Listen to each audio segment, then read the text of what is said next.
Hello दोस्तों, आज के इस खास वीडियो हम देखने वाले उत्तर प्रदेश होम गार्ड का प्रैक्टिस सेट नंबर 2। एक मैंने आप लोगों को कल प्रोवाइड करा दिया था। दोस्तों आप लोगों के कहने पर ही मैंने प्रैक्टिस सेट स्टार्ट करे। तो दोस्तों प्रैक्टिस सेट को पूरा देखा करिए, क्योंकि दोस्तों मैं वही क्वेश्चन आप लोगों के लिए करा रहा हूँ जो एग्जाम में पूछे गए हैं और दोस्तों इस एग्जाम में आपके पूछे जाने हैं। तो बस आपको वीडियो लास्ट तक अवश्य देखनी है।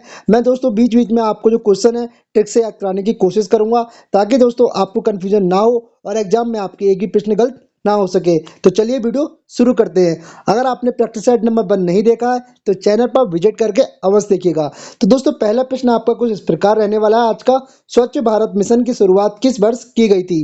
तो दोस्तों ऑप्शन आपके हैं ये 2012, 2014, 2015 या 2016।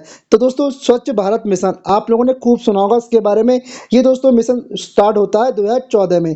2014 से स्टार्ट है। किस दिन स्टार्ट हुआ था? 2 अक्टूबर 2014 से ये मिशन स्टार्ट हुआ था। और हम बात करें किसके द्वारा शुरुआत की गई थी? पीएम यानी कि नरेंद्र मोदी जी द्वारा इसकी शुरुआत की गई थी। ये क्वेश्चन आपको इतने इंपॉर्टेंट हो जाता है, ठीक है। आगे हम बात करते हैं सेकंड क्वेश्चन की। सेकंड क्वेश्चन आपका इस प्रकार है, राज्यसभा के सदस्यों का कार्यकाल कितने वर्ष का होता है? ऑप्शन आपका है 4 वर्ष, 5 वर्ष, 6 वर्ष, 7 वर्ष। तो देखिए दोस्तों आपको को पता होगा संसद के 3 भाग होते हैं। कौन कौन से? राष्ट्रपति और लोकसभा और राज्यसभा। तो दोस्तों हम बात कर रहे हैं राज्यसभा के। राज्यसभा के जो सदस्य होते हैं उनका कार्यकाल कितना होता है? उनका कार्यकाल होता है C नंबर, यानी कि 6 वर्ष का कार्यकाल होता है। देखिए अब कुछ लोग क्या करते हैं, 5 वर्ष राइट आंसर कर देते हैं, जिसके चक्कर से गलत हो जाता। तो आपको याद रखना है, इस तरह से याद रखिएगा। देखिए राज्यसभा, तो राज्यसभा के सदस्यों का कार्यकाल 6 वर्ष होता है। क्यों क्यों होता है इसके पीछे रीजन बता दूं। देखिए हर 1/3, जी हाँ 1/3 सदस्यों का हर दूसरे साल रिटायरमेंट हो जाता है। तो 1/3 का हर दूसरे साल होगा तो कितना हो गया? 6 साल में सारे हट जाएंगे। तो यानी कि एक व्यक्ति का कार्यकाल कितना हो गया? 6 वर्ष का। तो राइट आंसर क्या है? Option number C। देखिए दोस्तों क्वेश्चन ये भी बन जाता है, राज्यसभा की कितनी सीटें हैं? तो आप लोगों को ये भी पता होना चाहिए। राज्यसभा की कितनी सीटें हैं कमेंट सेक्शन में आप बताएंगे। मैं आपको बता दे रहा हूँ लोकसभा की सीटें। लोकसभा की सीटें हैं 543 और आपकी राज्यसभा की सीटें हैं 245। ये दोस्तों आप लोगों को इतनी जानकारी यहाँ से पता होने चाहिए, ठीक है। नेक्स्ट प्रश्न देखते हैं, प्रश्न नंबर 3। प्रश्न नंबर 3 है, जलियांवाला बाग हत्याकांड कब हुआ था? Very very most important question आपके एग्जाम की दृष्टिकोण से। ऑप्शन आपके 1917, 1918, 1919, 1920। तो देखिए आपने काफी सुना होगा जलियांवाला हत्याकांड। ये दोस्तों कब हुआ था? 1919 में। अब इसे आप कैसे लिख सकते हैं? देखिए सब में आ बार बार आ रहा है, जलिया वाला बाग हत्याकांड, सब में आ बार बार रिपीट हो रहा है।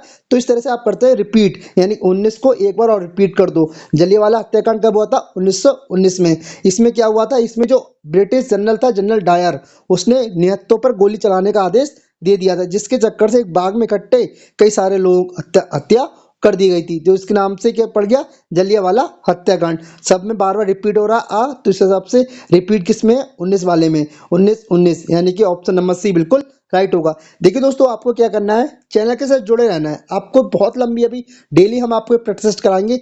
इतनी प्रैक्टिस सेट करा दी जाएगी इस चैनल के माध्यम से कि आपका सिलेक्शन सुनिश्चित हो जाए। बस आपको एक भी प्रैक्टिस सेट मिस नहीं करना है और वीडियो को स्किप नहीं करना है। चलिए नेक्स्ट प्रश्न देखते हैं। प्रश्न नंबर 4 क्या कहता है, भारत में अधिकतम गेहूं उत्पादन किस राज्य में होता है? तो भारत में सबसे ज्यादा गेहूं कहाँ होता है? ऑप्शन आपके पंजाब, हरियाणा, उत्तर प्रदेश, राजस्थान। तो प्रश्न नंबर 4 का राइट आंसर होगा ऑप्शन नंबर C, यानी कि भारत में सबसे ज्यादा गेहूं होता है वो कहाँ होता है? ऑप्शन नंबर C, यूपी में। अब देखिए अब यूपी, यहाँ पे राज्यों की बात हो रही है, राज्यों की राजधानी आपकी पूछी जा सकती है। तो पंजाब की राजधानी क्या है? चंडीगढ़। हरियाणा की राजधानी चंडीगढ़।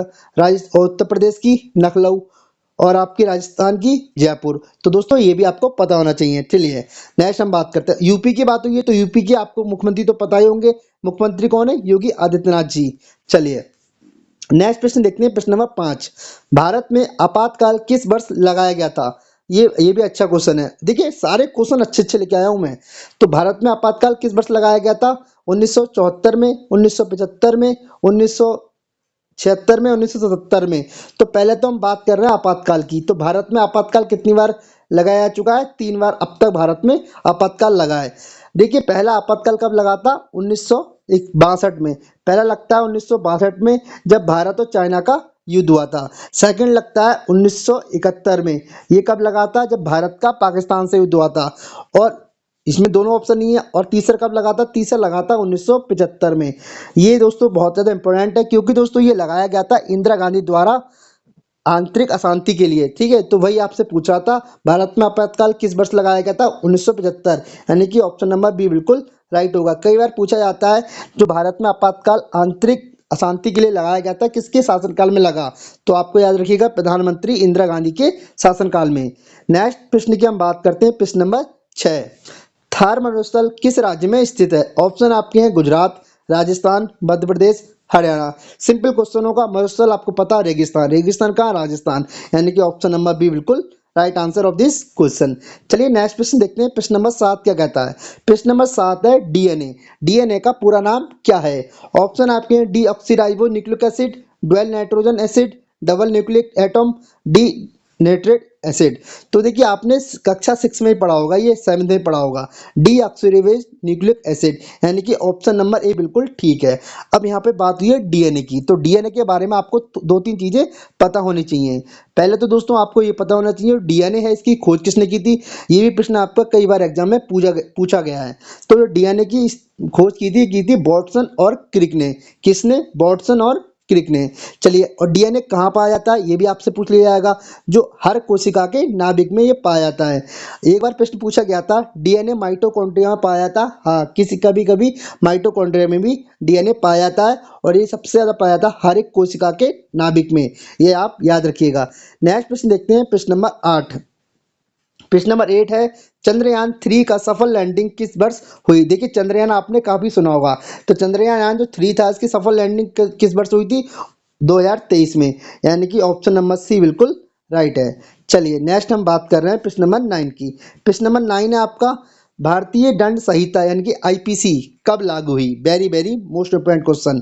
देखिए होमगार्ड के लिए दृष्टिकोण से सबसे इंपॉर्टेंट क्वेश्चन है ये, आईपीसी कब लागू हुई? तो आईपीसी कब लागू होती है? 1862 में, यानी कि ऑप्शन नंबर सी बिल्कुल राइट होगा। 1857 से कुछ याद आ रहा है? 1857 की क्रांति ठीक कहाँ से स्टार्ट होती है? बैरकपुर छावनी से। किसके द्वारा? मंगल पांडे द्वारा। ठीक है, चलिए नेक्स्ट प्रश्न बात कर रहे हैं, प्रश्न नंबर 10। प्रश्न नंबर 10 क्या कहता है? प्रश्न नंबर 10 आपका भारत में चुनाव आयोग के गठन का प्रावधान संविधान के किस अनुच्छेद में है? ऑप्शन आपके अनुच्छेद 320 में, अनुच्छेद 324, अनुच्छेद 315, अनुच्छेद 326। तो जो भारत में चुनाव आयोग का गठन है किस अनुच्छेद के तहत किया जाता है? तो ऑप्शन नंबर बी, यानी कि जो आपका चुनाव आयोग का गठन है अनुच्छेद के 324 के अनुच्छेद के तहत किया जाता है। ठीक है, तो ये भी अच्छा क्वेश्चन है। दोस्तों देखिए अनुच्छेद जो है आपको 1 से लेकर 50 तक अनुच्छेद याद कर लेने हैं, क्योंकि दोस्तों कई बार आपसे ये अनुच्छेद पूछ ले जाते हैं। अगर आप लोग कमेंट करोगे या मुझे टाइम मिलेगा तो दोस्तों एक मैं वीडियो प्रोवाइड करा दूंगा आपको 1 से 50 तक अनुच्छेद ट्रिक से याद करने की, ताकि आपको जल्दी जल्दी याद हो जाए। चलिए नेक्स्ट बात करते हैं आपका प्रश्न नंबर 11। प्रश्न नंबर 11 है ओजोन परत में छेद सबसे अधिक कहाँ पाया गया है? ऑप्शन है अंटार्कटिका, अफ्रीका, एशिया, यूरोप। तो देखिए ओजोन की बात हो रही है, पहले तो मैं आंसर बता दूं, फिर इससे रिलेटेड क्वेश्चन कई बार इंपॉर्टेंट क्वेश्चन है 2-3 वो मैं आपको बता दूंगा। ओजोन परत में जो छेद सबसे अधिक कहाँ पाया गया? ये पाया गया आपका अंटार्कटिका में, यानी कि ऑप्शन नंबर ए बिल्कुल ठीक है। अंटार्कटिका में सबसे बड़ा छेद पाया गया है। देखिए अब पूछा जाता है ओजोन दिवस कब मनाया जाता है? कई बार प्रश्न पूछा गया, तो ये कब मनाए जाते हैं? 16 सितंबर। 16 सितंबर को कौन सा दिवस मनाया जाता है? ओजोन दिवस मनाया जाता है। अब देखिए एक चीज पूछते हैं, मॉन्ट्रियल प्रोटोकॉल। क्या? मॉन्ट्रियल प्रोटोकॉल किससे संबंधित है? ये भी ओजोन से। और पूछते हैं मॉन्ट्रियल प्रोटोकॉल जो है कब स्टार्ट हुआ था या कब से मनाया जाता है? तो ये याद रखिएगा, डेट क्या है? 1987। मॉन्ट्रियल प्रोटोकॉल कई बार बहुत बार एग्जाम में पूछा गया है। ओजोन डिनोट किससे करते हैं? ओजोन गैस को O3 से, ये भी आपको पता होना चाहिए। चलिए नेक्स्ट प्रश्न देखते हैं, प्रश्न नंबर 12। किस नदी को दक्षिण की गंगा कहा जाता है? तो देखिए दक्षिण की गंगा कैसे कहा जाता है? कल मैंने आपको बताया था बिहार का शोक, तो बिहार का शोक किसे कहते हैं? बिहार का शोक बोलते हैं कोसी नदी को। और दक्षिण की गंगा किसे कहते हैं? गोदावरी को, यानी कि ऑप्शन नंबर ए बिल्कुल ठीक है। और मैंने एक चीज और बताया था आपको, बंगाल का देखिए मैंने आपको दो चीज बताई थी, एक तो था बिहार का शोक बताते हैं किसको, कोसी नदी को, और बंगाल का मैं याद नहीं आ रहा मुझे, दाम बंगाल का क्या बोलते हैं, चलो वो मैं आपको नेक्स्ट वीडियो में बता दूंगा। चलिए फिलहाल हम आगे बढ़ते हैं, ठीक है, टाइम नहीं गवाएंगे बिल्कुल। देखिए दोस्तों आपको बिल्कुल मन करेगा हटने का, बट आपको क्या, वीडियो को स्किप नहीं करना है, क्योंकि दोस्तों आप वीडियो को स्किप नहीं करोगे तभी दोस्तों आपका सिलेक्शन होगा। क्योंकि दोस्तों कई बार क्या होता है, हमें वैसे तो नींद नहीं आएगी, वैसे तो बोरियत फील नहीं होगी, लेकिन हम जब पढ़ेंगे तब होगी। तो बस आपको यहीं जीतना है, यहीं पर आप जीतेंगे। जब नींद आ रही है नींद को स्किप करेंगे, मेहनत से वीडियो को देखेंगे, तो दोस्तों आपकी सिलेक्शन चांसेस बढ़ते जाएंगे। तो आप फटाफट हम पढ़ लेते हैं। प्रश्न नंबर 13 क्या कहता है, क्विक रिएक्शन मिसाइल सिस्टम किसके द्वारा विकसित किया गया। Very very most important of this question for your exam. प्रश्न नंबर 13 का right answer option number B, यानी कि डीआरडीओ। डीआरडीओ द्वारा आपका ये मिसाइल का सिस्टम होता है विकसित किया गया था, ठीक है। और डीआरडीओ का मुख्यालय कहाँ है, नई दिल्ली में, ठीक है। चलिए, और डीआरडीओ की फुल फॉर्म क्या है, डिफेंस रिसर्च डेवलपमेंट ऑर्गेनाइजेशन, ये भी आपको पता होना चाहिए। इसरो, इसरो की फुल फॉर्म क्या है, इंडियन स्पेस रिसर्च ऑर्गेनाइजेशन, ठीक है। चलो आगे देखते हैं, प्रश्न नंबर 14 है। प्रश्न नंबर 14 है, भारत की पहली महिला राष्ट्रपति कौन थी। ऑप्शन आपके हैं प्रतिभा पाटिल, सरोजिनी नायडू, मीरा कुमार, इंदिरा गांधी। तो देखिए कुछ लोग अब कंफ्यूजन हो रहे होंगे प्रतिभा पाटिल में और इंदिरा गांधी में। तो जो महिला राष्ट्रपति थी वो थी आपकी कौन, प्रतिभा पाटिल। और अगर प्रधानमंत्री की बात करें, प्रधानमंत्री कौन थे, आपकी पहली महिला प्रधानमंत्री थी इंदिरा गांधी, और महिला राष्ट्रपति थी प्रतिभा सिंह पाटिल। चलिए नेक्स्ट प्रश्न देखते हैं, प्रश्न नंबर 15 है। प्रश्न नंबर 15 है, गिर वन्य जीव अभ्यारण्य किस राज्य में है। तो गिर में क्या आ रहा है, गा, और गा से आया है गुजरात। तो गिर का संबंध किससे है, गुजरात से। तो गिर जो वन्य जीव अभ्यारण्य है ये कहाँ पे स्थित है आपका, ये आपका गुजरात में स्थित है, ठीक है। और गिर क्या है, गिर आपने जो गांव से रिलेटेड होंगे स्टूडेंट उन्हें पता होगा, गिर एक गाय की प्रजाति भी है जो कि आपकी गुजरात में पाई जाती है। तो गिर का संबंध कहाँ से, गुजरात से। चलिए प्रश्न नंबर 14 देखते हैं, 16। रक्तचाप किस यंत्र में नापा जाता है। तो रक्तचाप यानी कि हम बोलते हैं ब्लड प्रेशर, किससे नापते हैं, स्पेग्नोमीटर, यानी कि ऑप्शन नंबर सी बिल्कुल राइट होगा। और बीपी बोलते हैं इसे हम, ब्लड प्रेशर कितना होना चाहिए, 120/80। ये भी कई बार प्रश्न एग्जाम में पूछा गया है, तो इसको भी आप रट लेंगे बिल्कुल। चलिए नेक्स्ट प्रश्न देखते हैं, प्रश्न नंबर 17। प्रश्न नंबर 17 है, माउंट एवरेस्ट की ऊंचाई लगभग कितनी है। 88, 48, 81, 26, 7000, 9000। तो माउंट एवरेस्ट, देखिए इसमें कैसे याद रखेंगे, टा दो लास्ट में आ रहे हैं एक साथ, तो डबल कर दीजिए एक साथ, ठीक है, 48। तो इस तरह से आप माउंट एवरेस्ट की ऊंचाई कितनी है, ऑप्शन नंबर ए, यानी कि 48, 88, 48, 17 का राइट आंसर ए है, ठीक है। याद रखिएगा बिल्कुल, कैसे याद किया, दो टाए लास्ट में यानी कि एक साथ आ रहा है तो एक साथ कर दो, 48, सही है। इस तरह से आप याद रख सकते हैं। चलिए प्रश्न नंबर 18 देखते हैं, भारत में पंचायती राज व्यवस्था की शुरुआत किस राज्य ने की थी। तो भारत में जो पंचायती राज व्यवस्था स्टार्ट हुआ था राजस्थान, किस जिले से, नागौर जिले से। ये भी आपको पता होना चाहिए, सही है। प्रश्न नंबर 18 का right answer option number A. चलिए नेक्स्ट प्रश्न देखते हैं, प्रश्न नंबर 19। प्रश्न नंबर 19 कहता है, किस गैस को लाफिंग गैस कहा जाता है। तो ये होती है N2A, N2O, नाइट्रस ऑक्साइड, यानी 19 का राइट आंसर क्या होगा, B, N2O, option number B बिल्कुल राइट। और CO2 कौन सी गैस होती है, कार्बन डाइऑक्साइड। CH4 कौन सी होती है, मीथेन। और O3 मैंने आपको ऊपर बताया था अभी, O3 को क्या है, O3 आपकी ओजोन। और ओजोन संबंधित कौन सा प्रोटोकॉल है, मॉन्ट्रियल प्रोटोकॉल। कब स्टार्ट होता है ये, 1987। ओजोन दिवस कब मनाया जाता है, 16 सितंबर, ठीक है। चलिए प्रश्न नंबर 20 देखते हैं, डीएनए फिंगरप्रिंटिंग तकनीक का विकास किसने किया। ये भी अच्छा क्वेश्चन है। प्रश्न नंबर 20, इसका राइट आंसर होगा जेफ्रीज। जेफ्रीज द्वारा डीएनए फिंगरप्रिंटिंग तकनीक का विकास किया गया। डीएनए की स्थापना किसने की थी, खोज किसने की थी, स्थापना मतलब या खोज बोले बर्टनवाक ग्रीक ने। चलिए डीएनए कहाँ पाया जाता है, कोशिका के नाभिक में। प्रश्न नंबर 21 देखते हैं, प्रश्न नंबर 21 क्या कहता है, शीत युद्ध यानी कोल्ड वॉर किसके बीच हुआ।